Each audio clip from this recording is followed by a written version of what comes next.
Sematimba ngawedde abakazi basuula mwami Sematimba singa omuwala oyo yagaana era waliwo abasajja abaganyi nga bawusigalo babateza obunyebwa ne bakola n'agamba mukyala we ti akawala ako kakole ki kagobe so kidde ku integrity teri muntu asobola kwentrustinga na power nga oli immoral nga toyina nga morality yo sexual immorality ya kisiru bye byatta honorable Bukenya oli vice president oyina emekwano bo basanjo bonna bakwano bo in fact Bukenya yeyo magnet tuje yaliko nga ba president wa Nigeria bo basanjo bakwano be nekatira bo bano ba Irene na mubiru we batandika mukuba amakisi ali n'obuwala wale ebyo nabali bamusamu ekitiibwa bali montwalanga obuvunanyizwa ne bakola ki mwami Museveni naga mulago lifaro eyina bitanda luwenda eringa domo ya somero bakagema abantu emitwale emeka yeba meka beba ya tuli miliyoni ya nafaruko omanyi nakakadde tekanageme eryo ne ligwawo newe bana baleta mu lockdown 13 nga gwomutuma oxygen okumugula tamugula ababanyabanya banako mwami Museveni ne bwe nabateka mu lockdown 14 nga eddagala erigema terinatuka ku population even 50% of the Ugandan population obo Amulabudde bali botanagema bagenda kusiiga bano era covid singa abantu abadde tebafa nnyo kutuuka wano neyo lockdown bamuforcinzemu bamuforcinze buforcinze ababbi be. Assalamu alaikum wa rahmatullahi wa barakatuh. Mbalamusiza mwenna baganda baffe wonna wosinzirira okutulaba China, Germany, UK, Bungereza, UAE, wonna Europe, America, mwenna ffe tuli eno mu lockdown naye ffe tuli ba essential tusigala tukikwasaganya batugadde junior simanyi waise oba ali mu essential oba tali kubanze ndi confirmed ndi essential worker era newogigala otya nze nsigala ntambula kakati junior agenda tobolira atambula atya wai oisewa batulaba mwewale nnyo okutulaba ndi wano ne muganda wange Faruku Faruku ffe bandibadde batuteeka mu ba essential worker kuba afa abantu information naye lwakuba nti ebintu by'entambula bikyali biki bikyali bizibu otambula otya okuva ekyanja manyi muna amateeka nnyumba ya Nabbubi oluusi gakwata biwuka bitino nze neewunyizza jjaamu ejjo gye yavudde emmotoka zitambula emmotoka kweziri bagamba bagadde nze nabadde awo ekisazi nga jjaamu akwata wanewandege ya jjaamu akwata ninga Uganda yagadde atenga situlera sibudaya buno bumotoka bwa bulijjo kwayaga construction esigalenga ekola ate abantu abasiga bali mu construction sibe balina motoka ne emmotoka zitambula ebyaddala yagadde emmotoka teyazigadde simanyi mwami Museveni oba yagaddemu kwana kera kubacho nga ne emmotoka ze yazigadde bayazirese kati atenga abatambula by the way tebakola milimo kati nga mumino okutambula ate kakati olaba amateeka gano getuliko kati ojja kusanga nga abantu abaana babali mu bebafunye bikaadi ebyo ogenda kusanga balamu baabwe ba girlfriend baabwe ebyo tebibulamu mu Uganda ate nosanga abantu abamakulu kwa nandisubidde bannamawulire n'abasawo be balina kati okuba nga bebakulu bannamawulire babakutte temulina kaadi zezo nalabye nga prime minister nabanyanga agamba ati tugenda kola stickers endala so tugenda tandika njagala weyanje tugende maaso abatulaba bebale nnyo okutugoberera n'okutwagala andi musanyufu nnyo okubeera nomwe bali kwagala programu zaffe mwe bali kuyita n'abalala okuziraba n'abatufollowinga amina kyakabinyo njagala tutandike muganda ng'oli mukwano gwa Donizera nalabye bafiira ku Rabadaba ngamba junior mukwano gwa Donizera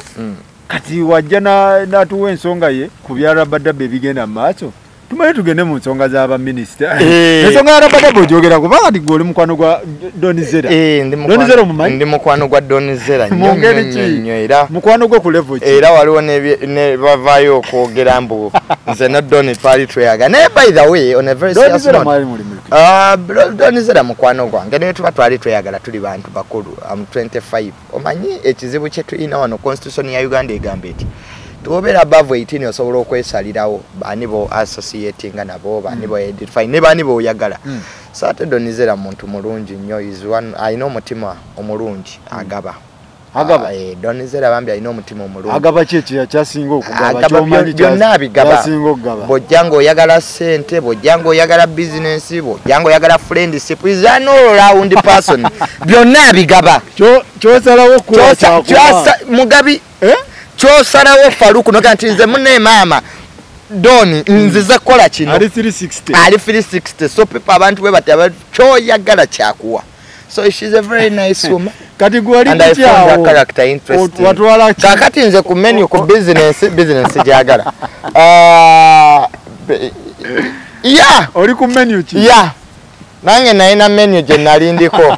Ngero omuntu wa bulijjo wakola ki? Wabeera naye abantu ne bamanyira. So ali ku ki muganda wange? By them nakomye okwogera naye ko sajjo. Akola bulungi, she's doing well. COVID abakubyemu bambi. Yeah, but that's life. She's okay? Yeah, she's okay. Abana banyumira nnyo. Songa za Rabadaba ziri. Yes. Nze Faruku Rabadaba simanyi. Simulabangako physically, but I felt so bad. Abantu nga bamuvuma. Bamuvumye cyane. Abantu nga bayingirira obufumbo bwe ne Nalongo. Oli Nalongo Magi, ono Nalongo Donizera. Kakati awe ngambidde. Ndete Junior. Amenye Magi.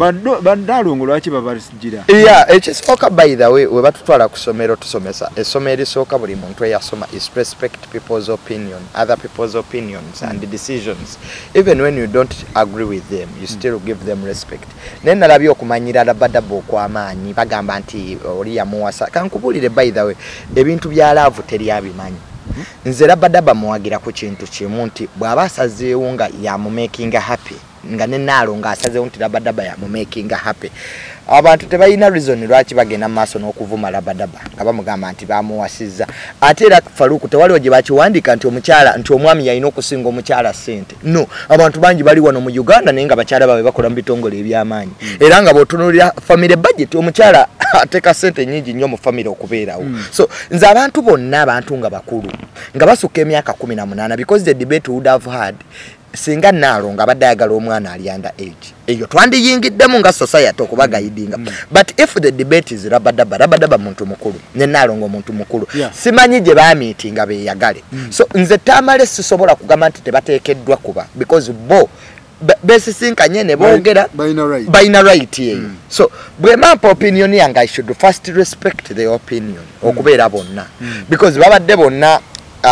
omukyala yagaye nti yamumanya kuva ku somero. Abakazi bwe bityo twagala nnyo abakazi oluusi twatandikira ku somero ne tweyagalako buli omu ensi ne mukasuka gye mukasuse which is okay. Ne muddamu ne mwesanga ate ne mulaba nti ebintu bisobola okukola ki. So abavuma Rabadaba simanyi kye basinziirako. Rabadaba yandiyagadde bo kuba basinga basajja. Rabadaba tasobola baagala.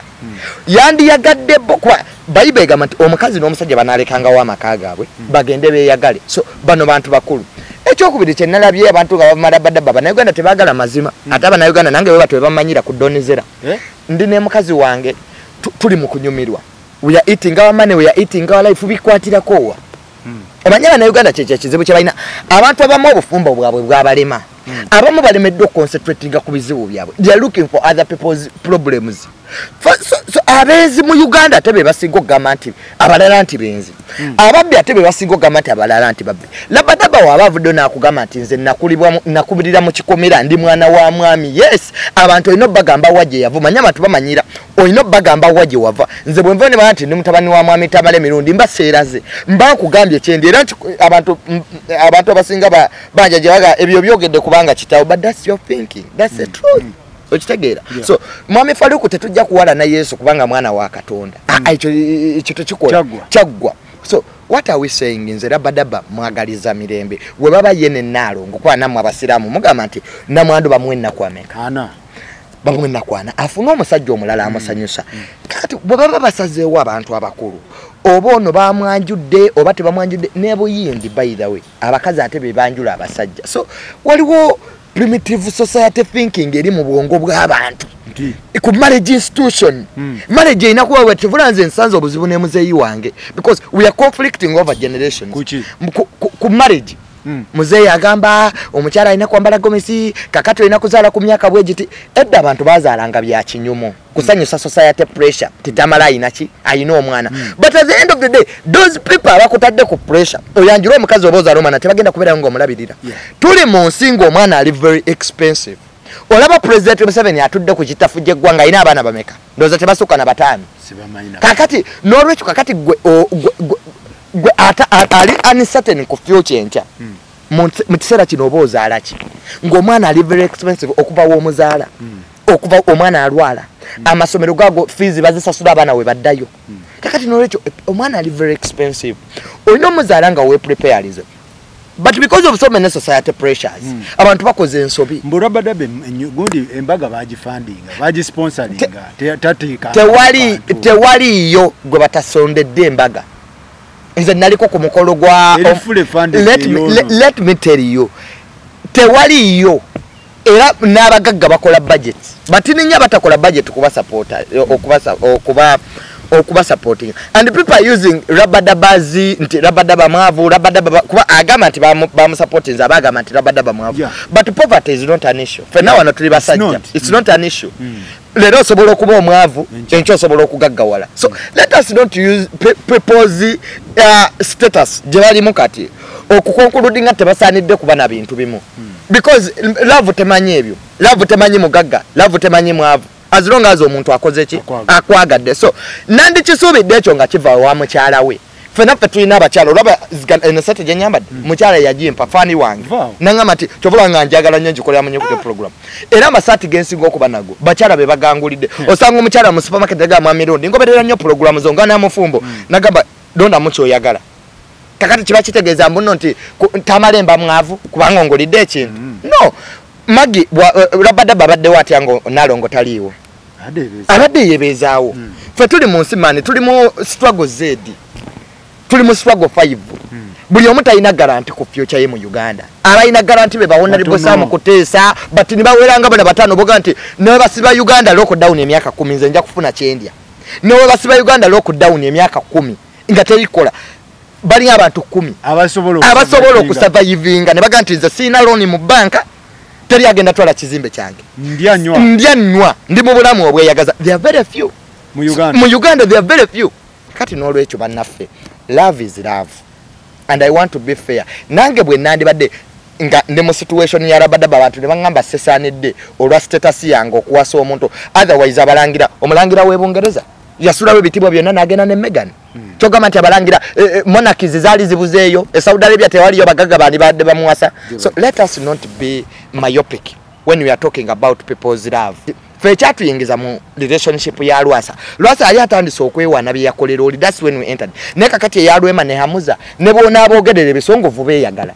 Ne bona akera ku macha n'ovuma Lwema ne Hamuza ekiro baba beenyumirwa. Kakati gwe olwokuba bana Uganda tebagala abantu amakola banga abantu bali happy. Abantu beeyagala. Which reason do you have? Ne bogamba nti Magi mukulu kulabadaba. That's not a reason. President wa Bufaransa Macron aina emyaka emeka omanyi nti mu family ye asembayo buto n'oyo yali teacher we Gwe yawasa first lady wa Bufaransa gwa myaka nkaga Macron yagenda myaka namwena president wa Bufaransa. That's how liberal people have gone. Esibwe ete munebwe etambula oli yali teacher we man tetwagala lwesizimu wa myaka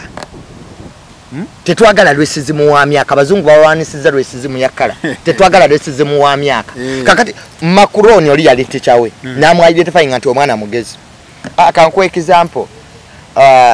ya president atufuga President Museveni yali atya mama kataha ino Luganda ne Honorable Kutesa. Honorable Kutesa kuvadda mugagga badde mu government satu. President Museveni yayinachi yayinachi yawe example je njagala singa mama Janet yakera kubacha nagamba ti Museveni President Museveni yali mwavu to the extent nti byanyima yamulabiriranga yakulira wa byanyima.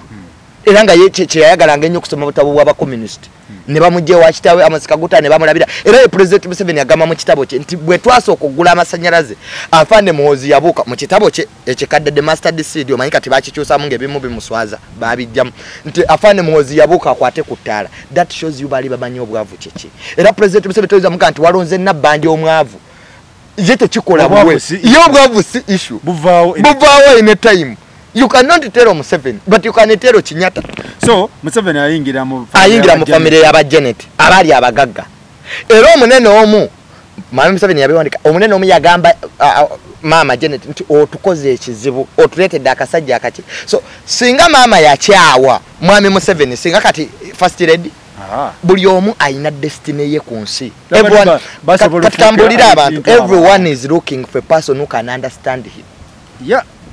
Bino ebyokubeera buli omu anoonya amukola ki amutegeera nti Faruko omaze okola interview yo because this society is full of stress. Abantu bakunyiza the way you do your work on the course of the day.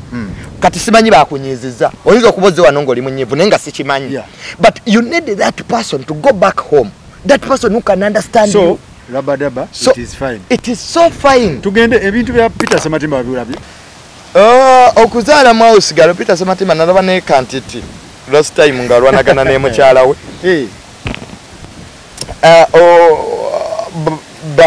Kiddayo ku responsibility y'abazadde abombi. But in African society omwana atera kuba wa mukyala mu buwangwa bwaffe. Era no abaana bangi obagamba nti okubeera ne daddy ne mami oyagala kubeera nani batsalawo kubeera naki na mami. So bakiyita damage control. Baba yazaala mukozi ekyobukozi kati tekikyaliwo kati mukyala we okitegedde by the mere fact nti yebaka naye n'atuuka n'okuzaala omwana kati kiri status eri ebevuddewo kati is the part of Sematimba. So what they can do now is to sit down as the parents. Now they are parents. Tebikyali byankukutu tebakyeyendako. So what they should do is to sit down. Bino ebyokugamba nti omwana abeere no rights z'omwana no. Every parent has a responsibility. Fathers have a responsibility and mothers have a responsibility. Kyenali ngamba kantiti nti I don't care whatever you do oba mu abakulu mwekuba but I'm looking at that innocent kid kuba yali abagobedde ebweru. So for us society we don't come in to help you oba mwe muti yagala oba temweyagala ebyo byali byammwe nga mu abakulu but now we are looking at omwana ono is entitled to have a good life. Why teyaliyo tewaliyo n'omuntu agamba nti kati mama one tato bakuzaale okikkiriza oba okigaana mwabeesalirawo kakati tebalina kubonyaabonya mwana kubanga babakulu bayina ebyabwe egoism nkiraba nnyo nze soolabira naawe sigalo benswaza omwana wange amumpe mwekulize no but that kid is entitled to get mother's love. Era kata bwe bagiteekako blockade biyasinga okulopa mu international community that blockade separated the families. Okitegeera they value family more. Era ne bogenda ku American embassy okusaba family ebibuuzo ebisinga bitambulira ku family mama waabeerawo taata waabeerawo. So it is about a family sitting down as husband and wife. Ebintu bino tebiswaza ba honorable baffe nibanna honorable Kantinti honorable Sematimba. No, ekizibu ba honorable kye bayina bw'omala okuwangula obwa honorable tebafaayo nnyo ku improving embeera z'abakyala baabwe nti Faruko tubadde ffenna tuli mu bwavu kakati ndi honorable nfuna obukadde 25 naawe mukyala wange nkuse kussa lyaki lyokuba nti oli mukyala honorable akazigo ngaako okafuna obeera smart mu bantu otegera kati bo bafuna ssente ne batandika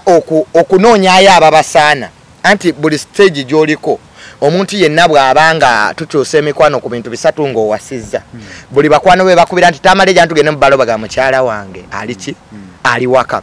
tukyusa emikwano ku mirimu kasita Faruko omuntu afuna emirimu n'emikwano agenda gikyusa katamale yakyuka mune takyatula kakati ayina kirasi endala gye yakola ki kakati naawe honorable oba oyingidde mu parliament make sure nti mukyala wono we mubadde obubi mukyala we mbute yaliiwo yali agenzeeko bweru kati n'asigala mu mbeera n'omukozi that's immorality n'amugambanga jangu naazenga ebigere biki kuva mu kunaaza ebigere omukulu neyeegabula. Yeah, that's immorality. First of all, it's not even allowed in I'm a Catholic. Tekikirizibwa kuba nti olina omukyala ate noweebaka n'omuntu omulala but that's how societies are supposed to be doing. Kakati ezo zonna nsobi biswaza of course ku musajja ow'amaanyi nga Sematimba okuba nti oli mu immorality bwetu that is indiscipline. Indiscipline y'ekika ekyawaggulu era byebisula byanabyabufuzi as long as you cannot control ekisula kyanabyabufuzi bakazi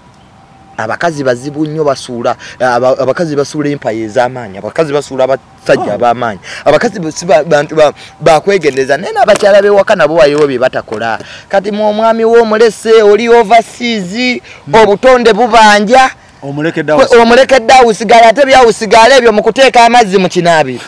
kuba amanya weakness n'amanya kakati ewaka waliwo olutalo Matimba awedde jukira omukazi kwaliira taba ekitiibwa kya Sematimba Honorable Sematimba Honorable abakazi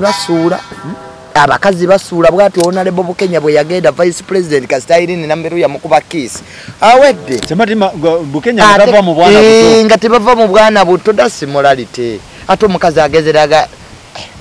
mukyala we raba amakabwe gagenze kibi nnyo naye si byangu naye nze neewuunya lwaki Sematimba ebintu bino bimuleka wa muganda tebisobola kubanga birina ebimuleka yagenze dda kasita omukazi amwonoonedde erinnya Sematimba former Honorable kati ani agenda okudiringa nawe ng'olina sexual immorality efaanana bwetyo nti gwe weegira ku bakozi nze abakozi bamanyi abakozi kiyinza n'okuba kyekyamuteganga obunyeebwa omanyi abakazi b'ennaku zino babeera ku mirimu mbwalwayo anoonya ssente abakozi bamanya weakness yo ekyo kati kyamu bigenda ne byambala obuddulu esibwe kiti nga kikuteerayo amazzi ne kigira kiti leka mwana ekirungi Sematimba teyeegaana mwana violence ezo nga zivaayo nnyo mu bintu bya lockdown ati kakati olaba ekiriwo ennaku zino olaba ekiriwo nti abantu kati balina stress y'amaanyi stress mungi abantu kati ebyama mu famire bibeera bingi abantu bye bakola bibeera bingi jjukira okubeera n'omuntu mu nnyumba kati mukyala we bambi abadde bweru ate kati awusigala agenze ku media kati ate kitu ekigenze ku media kati bwe mwagenda kiwako opinion ye ensonga nze neewuunya oba famire ezo tezirina basobola zikwasaganya bingi nnyo ebibeera mu famire z'abalala naye ne bitagenda ku media bangi bayiza amaka galina ebizibu bonna agasinga obwenyi mu Uganda tewaliwo abazadde mu awusigalo nga banene nebirina engeri gye bikola ki gye bikwatibwamu awusigalo ono si muntu ye bannange gwe tumalako eddembe kuba waliwo famire ezitakkiriza mbu ozaalamu awusigalo genda tugoba mu kika mulimu famire buli omu alina okunenyezebwa awusigalo yakoze bubi nnyo mukama we tamuleetangako kumwagalira musajja bamuleeta kukola omuntu akuyambye akuwadde omulimu ebimu tebyasoma bivana mu byalo kati ngodda kubba wa munno ng'otandika okukola ki abasajja nabo bakema abantu abo ati kankubulire omukazi bw'agaana nze nali nkirabyeko waliwo omukyala gw'okwana n'agamba Joseph you are married I have said no we can be friends bangi abalina integrity bwetulowooza nti buli omu anoonya pressure ey'eddakiika 15 there are women who have integrity by the way ajogga kati ffe tulera ne bafaani bangi maani n'okatunulira nga kanyirira kali eyo mu America kekakufaako ng'ettabu nogaye ne banekyo kikyo olwo n'otandika muna okusuulayo obugambo okuba mu kisaka hi Juliet olaba oba okasika n'ogenda olaba nga sibye kaliko era ne kakugambirawo nti Junior I'm just your fan we can be Sara pressure linnyamu omuliro gulinnyemu gye bali bangi naye nga maani okalabira ddala kati waliwo akawala bw'osanga waliwo omuwala gwe nasanga kafejja bazinga awunya bulungi ng'olugoye lwayambadde lufaanagana ne benzi ye gy'avuga naye nga nange neetega nga nvajje nali ntudde ntulire ddala ku mulyango Faluuko nga ntuula nfuuwaluwa kandabe kampitako buyisi nga nyenda ku motoka I think I know you sikamanyi I think I know you where are you at Seta nika no have just come from Uganda I'm from America nemanya ono sikirasi yange nenetegula ng'obudde bukyali omuntu asukka oluzungu oluyitiridda ulira abawala bano basaasire bawusigala abatamanyi future ye gyedda omukazi wa waka n'okola ensobi noweetegulawo n'ovaawo ng'omuwala ono tamanyi teyasoma tamanyi kiddako abalina eyo integrity gy'oyogerako batini abalina confidence abawala balina confidence batono mu Uganda omuwala ajja wano n'omuleeta out okunywa naye ng'alowooza singa muzaalira nga byalowooza kwa kati love interest okitegera kakati naye era kikati ng'akuloosi mwami Sematimba singa omuwala oyo yagaana era waliwo abasajja abaganyi nga bawusigalo babateza obunyebwa ne bakola n'agamba mukyala we ti akawala ako kakole ki kagobe so kidde ku integrity abantu banyi nnyo baagala okukola ebintu bino naye otunuulira kwa ekisinga obukulu erinnya terigulwa abantu bakola amannya mu buvubi naye ne balitta muki musekendi kati erya Sematimba ligense omanyi abantu balooza nti erinnya liba liryo erinnya famire yo esobola oddikozesa okutuuka ewantu nga niwoba ovudde mu nsi okitegeera so okuuma amannya gaffe kiba kintu kirungi teriba liryo wekka ne famire eriryako kati ze benefits zenfuna okubeera mutabani wa muzeeyi nazo weeziri kwasobola okutambula ku road buloko ne basoma kaidi tamale mirundi Joseph Junior ebibuuzo bye bambuuza tebijja kuba bingi ng'omuntu ki ne olwamuzeeyi nti akoze erinnya lye muntu aweebwa ekitiibwa bweki kakati bano bamwami Sematimba bwe baba Katonda akuyambye n'ofuna erinnya kye nali nnenya nnyo Lwasa ne mugamba nti omuntu ali ku magnitude ng'eya Lwasa ng'oli mugagga abagagga balina bye batakyakola mu nsi ne ku example nti mukulu wange hamu engeri gye yeeyisaamu alina ebizimbe ekuupi buli street eriko ekizimbe kiri mu linnya lye wandisuubidde nti asobola okuba na buli mukyala gwakola ki naye olw'okuba nti erinnya erya famire aligadinga nti ne bw'anaaba avuddewo mutabani we Hamu Junior asobola okuliryako ne mutabani we nga bw'olaba bakinyata nga bw'olaba singa bakinyata bazanyira amannya gaabwe bandi baddewo nga tebalina maanyi because teri muntu asobola kwentrustinga na power nga oli immoral nga toyina nga morality yo sexual immorality ya kisiru byebyo byatta honorable Bukenya oli vice president oyina emikwano bo Basanjo bonna bakwano bo in fact Bukenya yeyo magnitude gye yaliko nga ba president wa Nigeria bo Basanjo bakwano be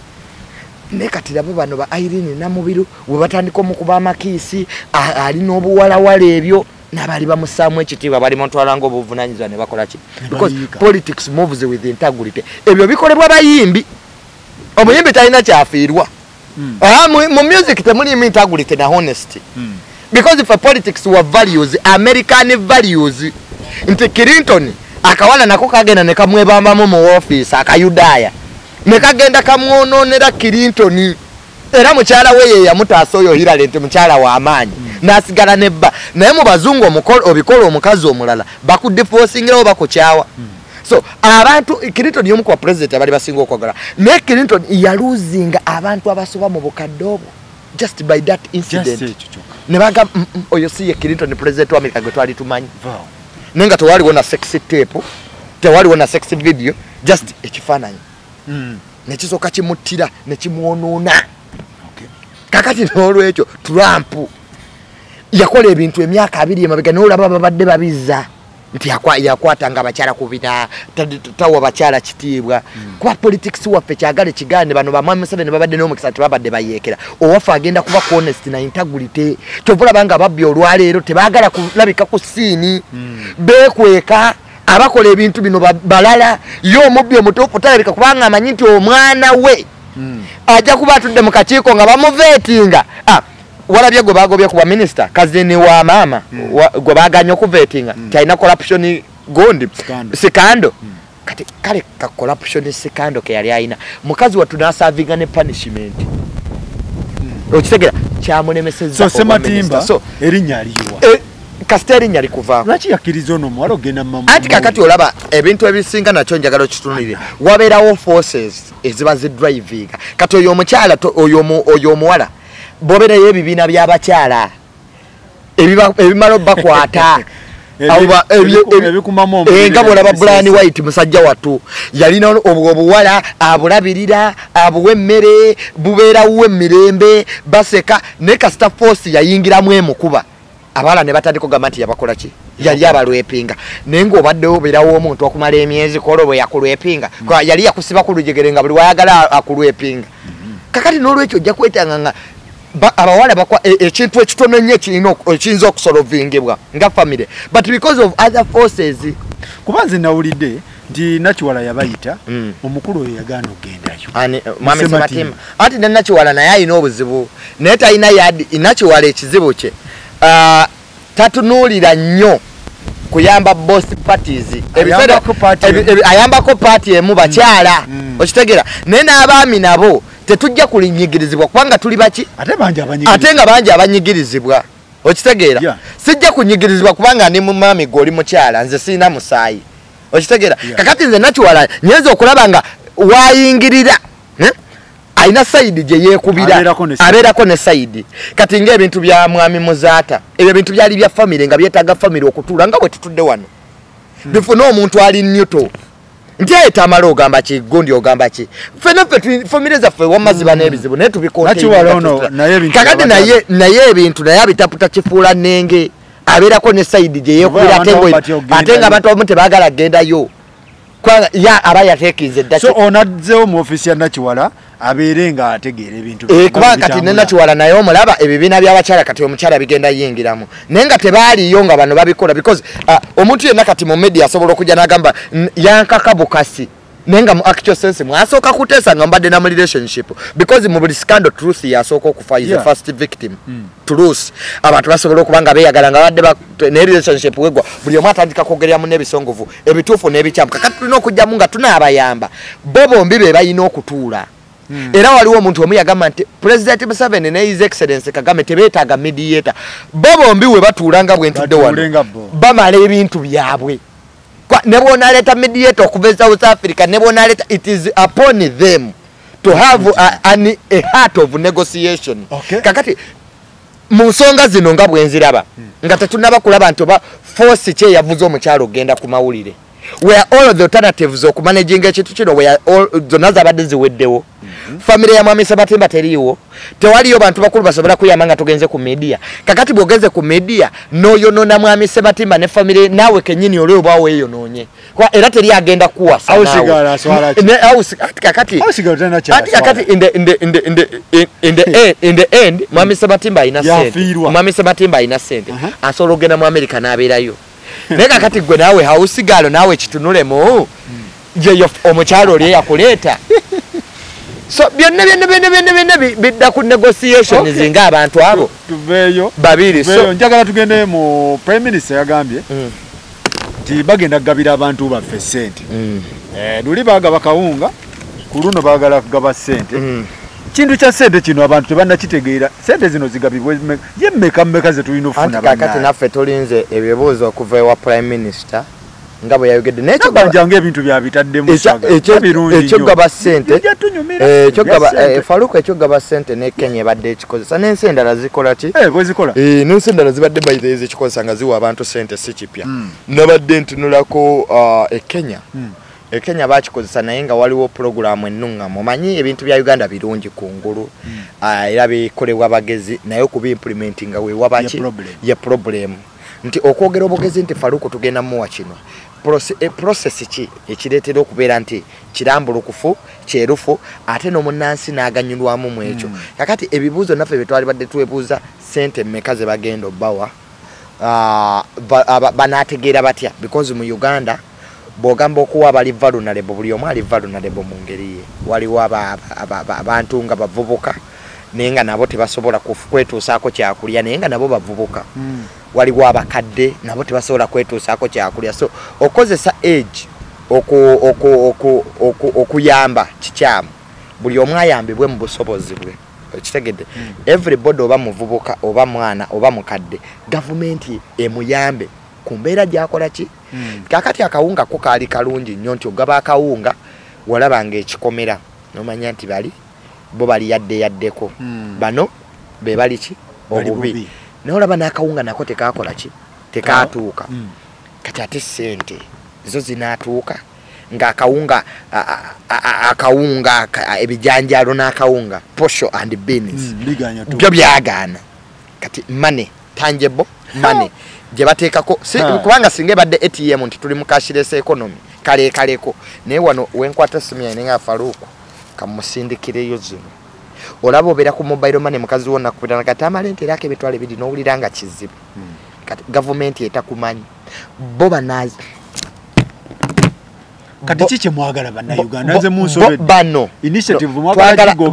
buli gavumenti kyaleeta twagala accountability and realism okitegera tetujja kwogera bintu kunyumisa abantu mwami Museveni mu address eyasookera ddala mu March yagamba ab'amasannyalaze amazzi temusalako bantu balandi road temugoba bantu mayumba sebo tebyabaawo gwewo tebakubanja bamanja amasanya amaze togasasula amasanya aze togasasula kakati ani yali alimbani amanyo ebintu government byeyogera nga byakulimba mu situation yeriwo ani yali alimbani bingi nyo mu 7 byayogera byonna ne bisigala bwe bati ku lupapula nga wamaze byogera nagati banyine bizimbe tugenda tula ne badeni bize era mama Ameria yatulanga ne banyine bizimbe tulabe engeri gye tugenda okubayambamu Uganda Development Bank manyi sente zebatika Uganda Development Bank okuwali relief abasuubuzi nenga ba investor banene bana abaziteka ira babazikima kwa ba investor banene omuntu wa wansi nasigala nga wano ku pepa birungi era ng'osoma amawanga kati nga Kenya bagenda mu World Bank ne bewola sente to give relief n'omuntu afaatya nga ayina sente ze nogenda ku kitanda ekya covid ne bagamba nti bakubanja akakadde naye ng'obadde bakutemako omusaala kwa abakungu ba government n'amagondi nti bakutemako omusaala bakuterekere sente zo bazikuwe ng'okaddiye oba bakiyita batya ekyo oba pension oba biki kati lwaki tozibawo kwa kati bazeetaaga esawazi naye omuntu n'afa ng'alina sente ze mwamuterekera omuntu n'afa ng'ayagala kati sente zo kuba bazeetaaga gyezirimu NSSF bazituuli abantu bazibawo naye abantu bafa naye eno time ate nga parliament yakiteesaako ne gaba weyeni crisis mbawe sente zaabwe ze badde baterekera kati ono oyo yafudde nga tazifunye sente ezo ziragawa covid yatta abantu omuntu yatereka akasente ke mu lwaki tozekamuwa omulinzi afooka muwe tanaweza mbu myaka obeteeka we ligamba we can adjust laws according to situations ne minister yennyini asobola okwadjustinga etteeka waliwo amateeka minister gasobola nga ye gasobola okwadjustinga waliwo gatasobola okitegeera tutunuulira amawanga bye gabadde gakola kakati abantu bawe sente zaabwe kwa bino byonna ezo projects za gavumenti zonna zijja sigala nga nnungi ku lupapula district bbiri Wakiso ne Kampala zakulema luli singo ngambye nti wabaddewo task force nze kyekyo kyokka mwami Museveni kyekyo kyokka ekyasinze okuneewuunyisa task force yasembayo eyali ekulirwamu Kalolo Okulutu no gundi wa akola eddagala yani quality chemicals report yayo gye yahandinga wagiraba buli task force oba buli kakiiko kawandika report ne kakola recommendation nti bane fe bwe twabeerawo mu kiseera bwe kiti tukozeeko kino twasolicitinga sente ze twawayo waziraba zino ze bakolektinga twakolektinga sente $1 billion bwe ziti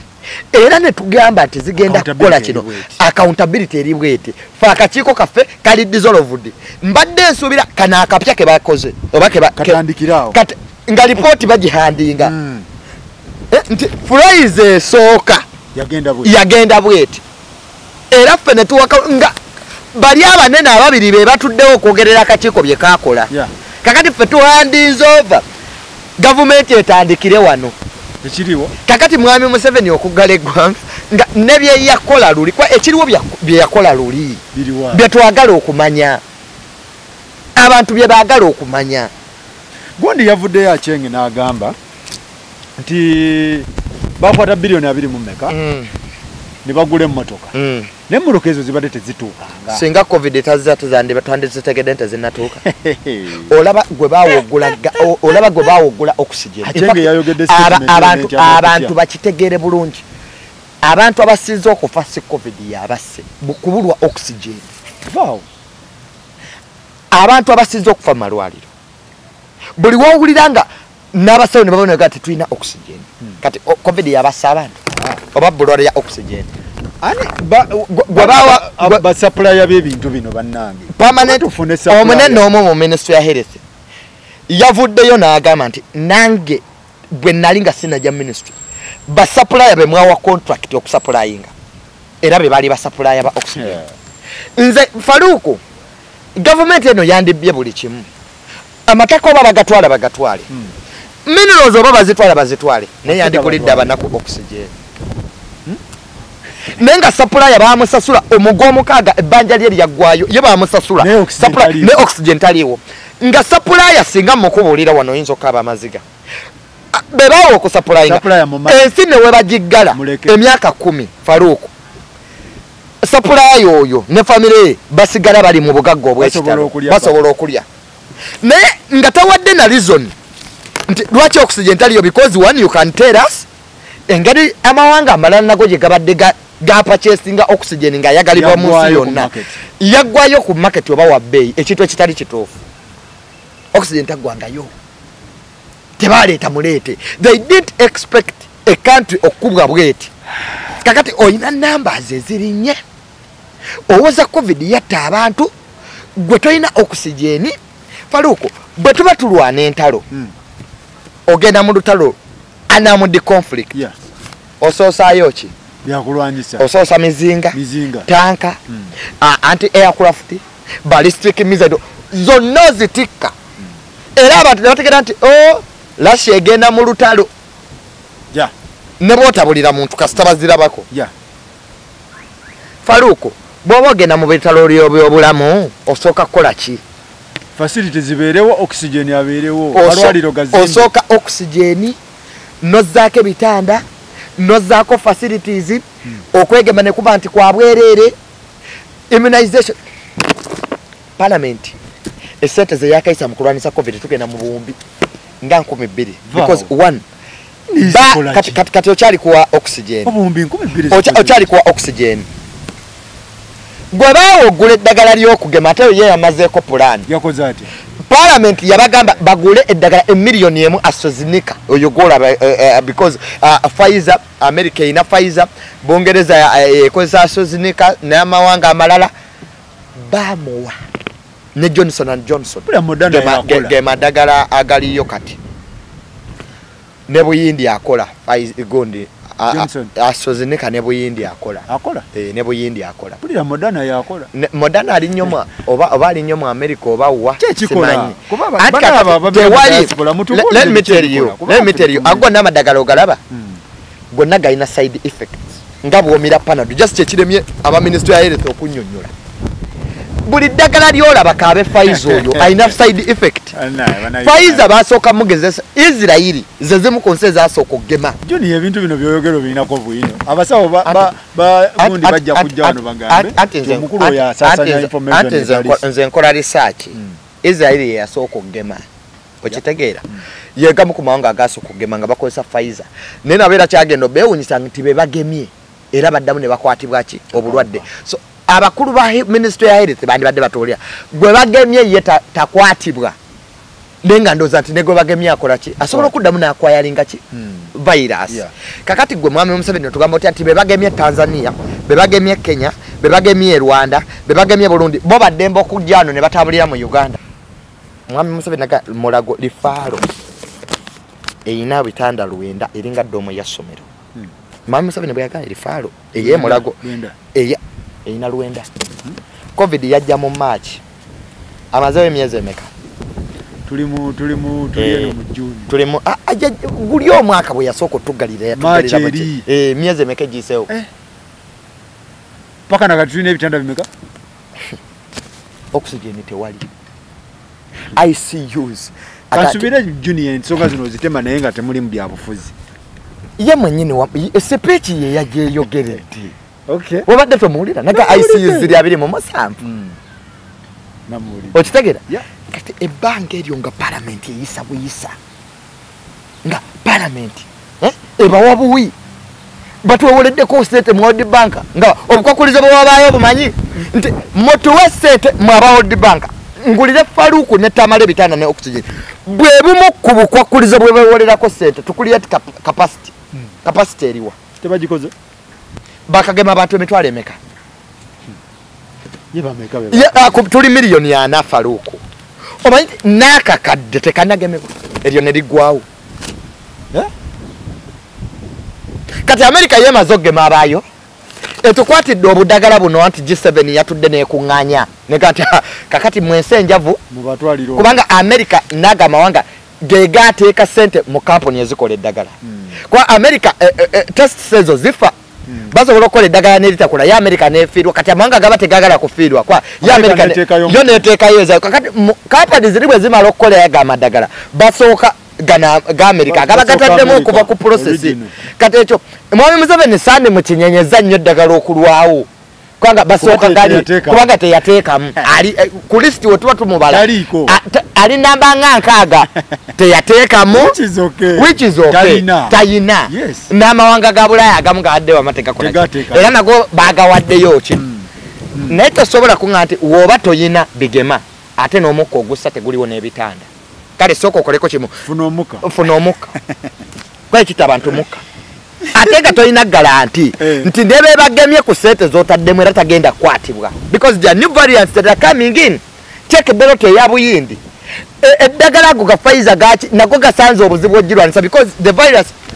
when a virus golo yayo ebeera egyo is to make copies out of itself bakita imitation this is elementary science imitation buli ka virus bwe kayingira mu mubiri gwo kakozesa serozi z'omubiri gwo ne kazaala obuntu nga bungi kye bayita imitation but evolution but it becomes more stronger kyebulaba nga Buyindi Delta Kent variant ya Kent ebadde gye balaba ebungereza ne Alpha the virus becomes much stronger every time it evolves every time where there is imitation kagenda kakola ki ekizo okutaasa ensi eddagala ly'okugema okutuuka buli kanyomero kansi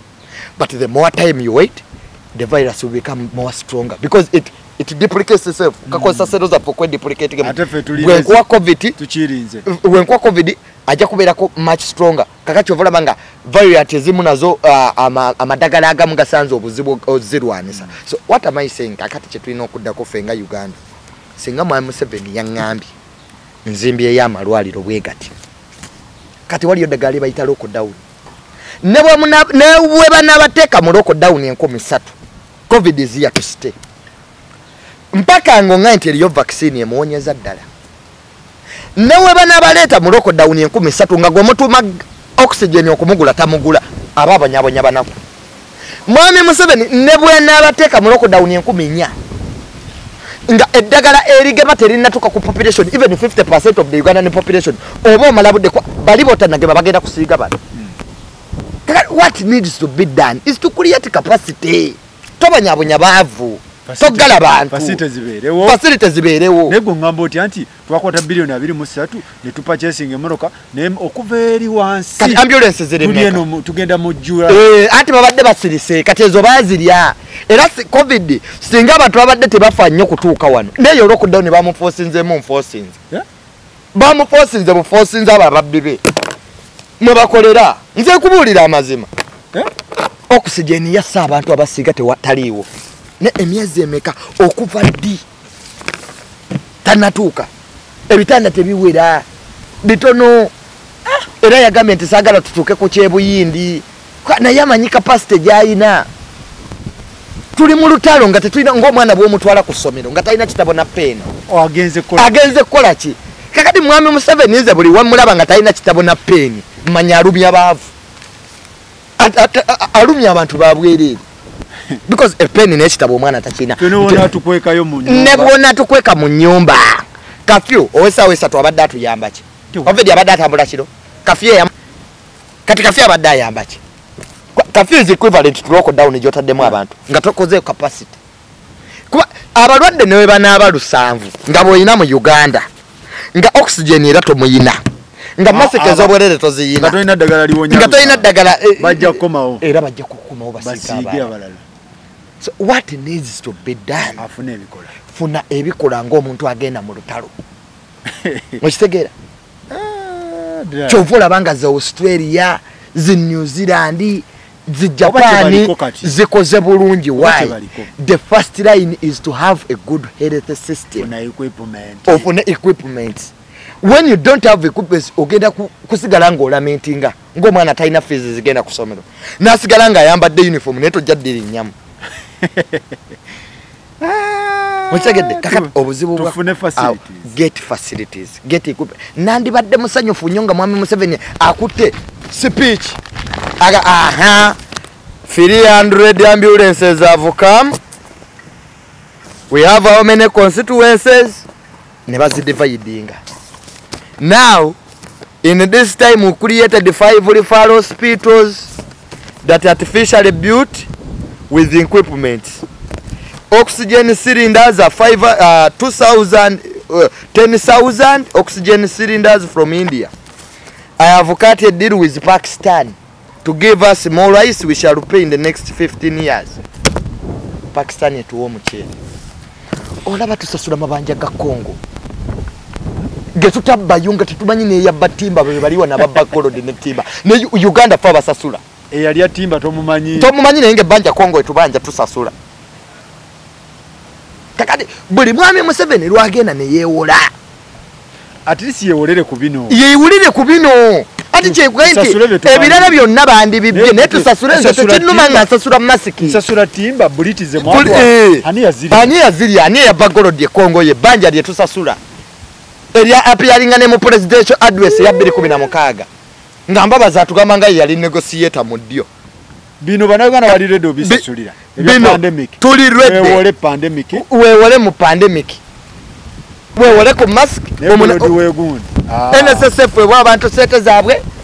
tula ne balandi road banka tula nazo bananyini bizimbe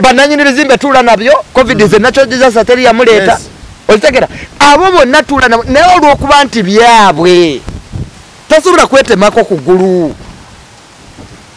tasobola bambi tasobola bono tesikinkitsi zali ku $6 ngewalala za 3 nogamba omuntu gwe bakeberedde Dubai ku airport bamaze omukeberera mu eriensi ate gwe omwagaza $5 ddemu omukebere katola Uganda esinga yeyina amalwaliro agasinga gali amawanga kale segurigatingamu ogaye nti Burundi yo tugisinga erete avaayo tumukebera ne wepakire ku Dubai wepakire ku Bungereza wepakire ku America omuntu azze ne baluwa ye eri authentic fe twatuke Kenya nga kibagalako is it authentic ngateka mu bwati kagondika atunulono bwati baganda bafe ebintu bya Uganda webito webiri Prime Minister tanatunyonyola sente bannange fenna tufuna oba tetufuna kuba fenna twayingidde ennyumba kati wantadde mu nyumba katagamba waako ba vulnerable kakati nze ndi kuki bampe mobile money yange ye mobile money zaffe muzirina enamba zaffe muzirina bantu mmwe abantu bambuuza enamba z'amasimu kwe bagenda oteeka sente tebeemu nga waliyo ghost numbers ne bazesindikira nabbanja yayina authority. The head of executive is the president. Nabanya talina capacity. Constitution nanti bwegamba mpozi ngonaji chusa notegamu the head of executive all power lies with the head of executive the president. Ne katatuuka. Ngonatekamu nabbanja. Kwasa sente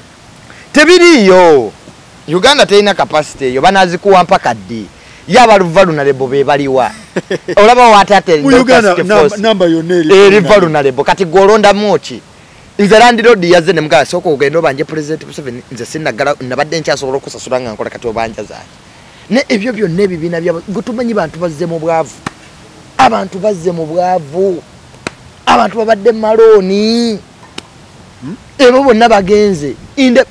Abalwadde tebakola na 1% ku kitundu kya Uganda. 40 tuli million yana. Abalwadde tebakola na 1%. But in the process of wanting to save a few people, bomanyidde ddala nti bafa olw'okubagwe mistakes zo ose million ya 3. Ezo business zawedde. Ezo atera URA tanagigambako nti gwenzigulawo temubanja abantu. Bali abasajja olaba nasasudde essimu 1 point. Wajije babanza ne bako noba wasete okumanya bali abawozo omisolo babbi nategedde nti babbi Faruku nemuloko dawo ne basoloza ogwasooka bangamba 1.6 ku ssimu okwazeko nga kati kusalireko nga maze okuba enduulu wetwakubaluli wetwakubaluli bangambye ke tukusalireko yayi kabisa ogiraba eno yali ya 1.693 ezeko ogirabye ya 1.3 what went wrong bwe mutawe mujewoza emisoro batwe baji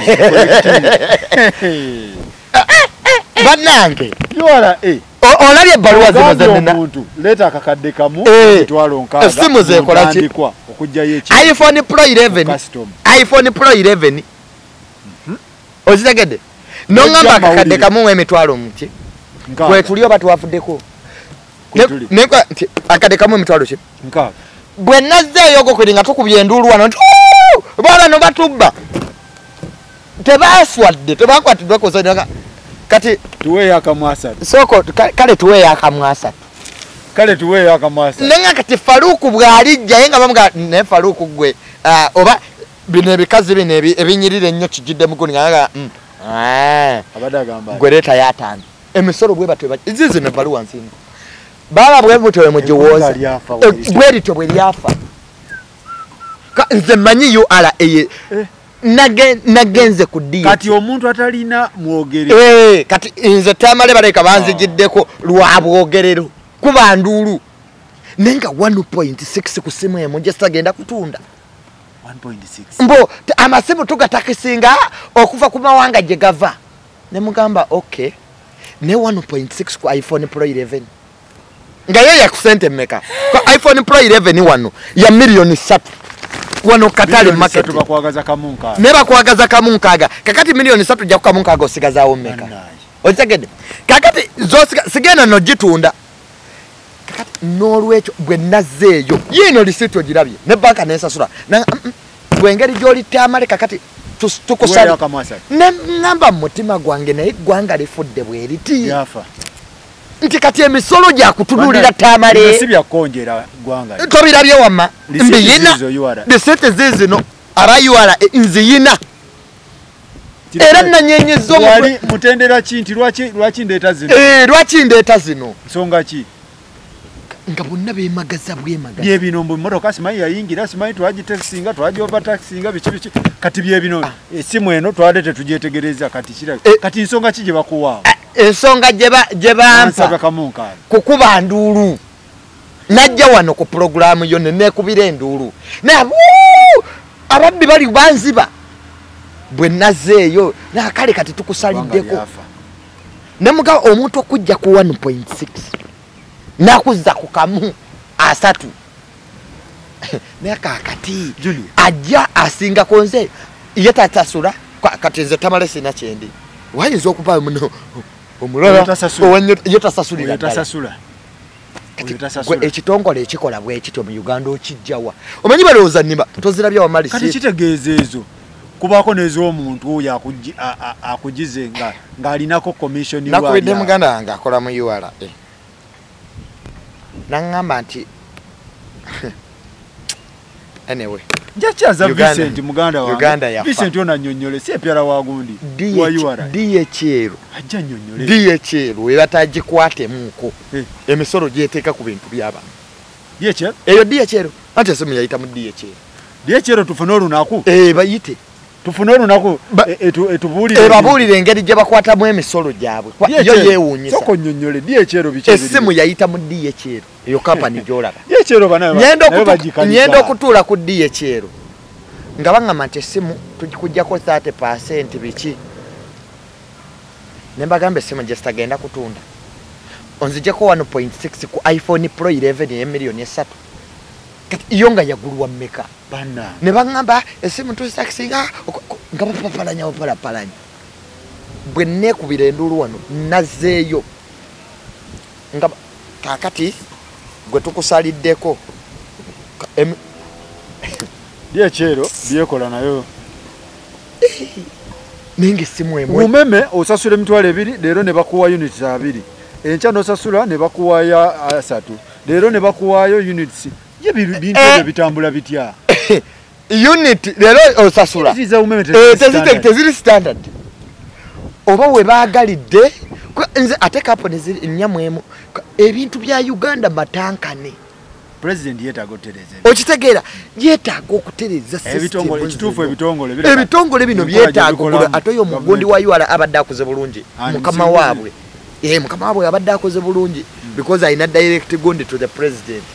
naye ebitongole bino ebimu ebireeta ebintu byaba nalabye ebintu by'Abannayuganda ebiriyo nga byabalema okusasula omanyi nti buli ekintu kyo ekiremera ku DHL buli lunaku bakibala space kati olina 1.6 ebbanja mbwe olina basasula space kera essimu bongeramu obubbi obuli wano nze bane sibitegeera Faruku bino byenkugamba bituufu tugenda funa bufunyi time so alo mukwano gwange ali mu USA yanga munaye mwogera ku misolo tuyingiza ebintu ebyo naye batutta abantu bagenda kufuulwa emisolo akulira kasiita covid kasiita is here to stay. President Museveni atazimba capabilities ate nga n'ababba sente tabakwatako. Ensonga ya transport eri etya? Olaba Jeno Katumba yayiwa SBA yayina okebera nze kasita yakwata ku ebyo ebibiri abasajja bakola baali bakoze kiriki mu Uganda eyomo abasajja bali nayiwa SBA egendo yayina okebera eyo project ojujukira eyokebera nga motoka buli wese nagiyiwa era ebisingo muwalanya anamalako olaba bali bamugyewo abasajja obayingira nnyo ne bagana ne lwaki tetumugyawo ono capitalism omuntu alekawo kuzimba eddwaliro n'azimba supermarket gwali ku covid bo basitula apartment gwali ku covid bano banoonya sente za kumaliriza bizimbe bwe era tuvulanga hardware zote zina kuyimirira bebo ba capitalist beba capitalist gwali ku covid oli anoonya diru faluku kuzimba supermarket wanyumira w'ekizimbe ate wali olutalo lwanyumidde Australia ne China China yatadde tariffs ku mwenge go Australia company ekola omwenge mu Australia mwesinga okujja sente kati ate Australia ine bizibu ne China kakati jukira Australia yabaddeyo mu G7 nga nayo erinnya kigali kya America okulwanisa China aba China ne baga kati naffe ketukuteekeko okwo ku misolo egy'amaanyi ku mwenge go Australia eri mu kuwoloma nene Australia ina average ku iron ore akola emitayimbwa akola China emwetaga nnyo kubanga companies ezizimba naye esobola omufuna ewalala China esobola omujja wala iron ore minerals ng'okubeera kale Australia yasigadde ewoloma kati jukirayo China bakubisa market 1.6 billion people ebalina ne bwogamba nti China akatale akuwaddeko akatale ka bukadde 5 you still make a business osigede kakati tutemu China European Union najirabye etia they want to make a business with China because what you market bamwetaga ate bagala competinga naye kati bo bali ku fence tebanavaayo nnyo tebali nye bali awo bwe bato yes kakati ate China ate kirungi bambi China eyagala kola Silk Belt Road okuva China Kazakhstan ete Pakistan Iran emalate deko mu Africa Hong Kong emalate wete mu Europe egenda kuba ekyusiza trade routes zensi oluguudo nga lupira eyo era ekyo kyekiruma America tuvulanga G7 yabadde ino okutuulirawo eyagala kukyusa amaato ge tubadde tuyimirirako nti Suez Canal eyo girabe Egypt no mu America yagifuga ne Street of Hormuz ere Iran amafuta gonna agaveri Dubai Saudi Arabia gaita wali ku Street of Hormuz waliranye Iran kati China yagala kuzimba Silk Belt Road eyo era Kazakhstan banga gundi eneriranye India bagita Bangladesh bagita batya yamaze dokola omwala awo aliranye kati buyindi omanyine buyindi nabo bayine ebizibu ne China kati amusemberedde wali ku doorstep kati ayagala kukyusa trade routes zensi amaato gafe Omumerika akubwe kati Omumerika tasobola kukikkiriza era bo bayi kati nawe mu 7 ngageza Italy nsi yamanyi tula mu G7 Italy kola Lamborghini Italy kola Maserati Italy kola Fiat agugo ne motoka ga bei era bwoba yagala supercars ebula Uganda ebintu bino yandibadde sirika ati kati mwami Museveni ati kati international policy bwoba tomanyi international policy mwe analyst bamwe kye kibasombo tebamanyi nsi Jeddah bali ba mwami Museveni tebatya bino byaloko bata international inseddawa China Russia yadduse emisinde sinkana America kwayo bagigoba mu G7 ngemazo kuwamba Crimea nabanga go wamba nya abantu soko ofulume ekibiina kyaffe kyazimbibwa ku values naki kati nadduka musange Switzerland lwero kungana lokalo nalabe they agreed to disagree bakirizganyizo obutakwatagana yo mu China kyayagala is to okufuna strategic position monso ku trading tweyanze getubadde ne junior nga tutematema ensonga bwezi naye abantu nga terumaliriza abantu abanwe ebidagala simanya nwe entangawuzi mbawoninga ojja kwewa obutwe wano mu byokusaaga entangawuzi ina acid kale yabagambe benyokeze mbatadde we mirondo je Jamaica gikola okunwa nnyo sigamba nti wamma tebikola neze mbabuulira ojja kugenda okwate wali entangawuuze ina acid okwate galike aina acid ogenda obigate ogenda okube wane girasi 10 mbu okunwa nnyo bwowona amangu weeyokye ebyenda weewa obutwa ogenda oyagala okulwanisa covid ate ebyenda obyokye but mwegendereze nabe nanwa omusulo gw'embuzi gundi bantu mwe yesu obulamu tugagala nalabye nanwa omusulo gw'embuzi neiba wange nti batugambye omusulo gw'embuzi guwonya bw'okatamu ogw'endiga tubeegayiridde mubeereko ewammwe mwambale masiki mukole social distancing tewali bitanda tewali oxygen covid yasigadde kugwenga individual tweyanza nnyo tweyanze gwe tubadde ne junior magezi polampola mwebale nnyo mwebalere tubadde powered by Sozo Property Consultant bagamba boyina byonna ebyawake by'omunyugo bikoye mu kaseera kano bibaawe nesula mota kugamba genda ofune mmero ku kibanja mpola naye nga labadaba ali mukyala w'emirembe